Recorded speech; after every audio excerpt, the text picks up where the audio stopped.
Hello and welcome to my tutorial on Daz Studio 4.12. In today's tutorial, I'm going to show you how I have my layout set up. Now, how we do that, it's very simple. We go to Window, Workspace, select Layout. Now, there are several different layouts, and you don't have to do it the way I do it. But this is how I have my layout set up. I use city limit lights. I was turned on to this a long time ago, and I've just used it ever since. It's not any more simple or more complicated than any other layout, but I have it set up in a certain way. Now, I hit accept. As you can see, there is a lot on this screen. I don't use everything that's on this screen. I use what I need. And I'm going to show you guys how I have it set up. Now, I don't need all these tabs here.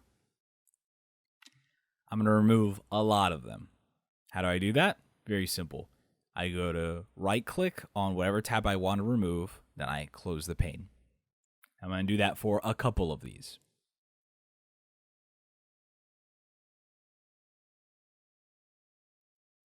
Okay.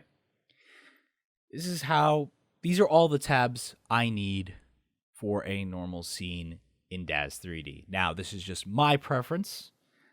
There are many other users in the Daz community that have it set up much differently. But I still need to move some of these tabs around that work for me. So my scene tab usually isn't in the right corner over here. So what I normally do is I will click and drag it to the left. While I do that, I will also drag my content library over to the right.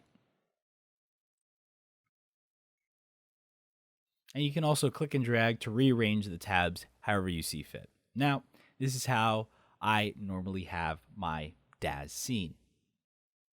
And you can set it up however you want to. Thank you for watching. I'll be doing more tutorials on this channel very soon.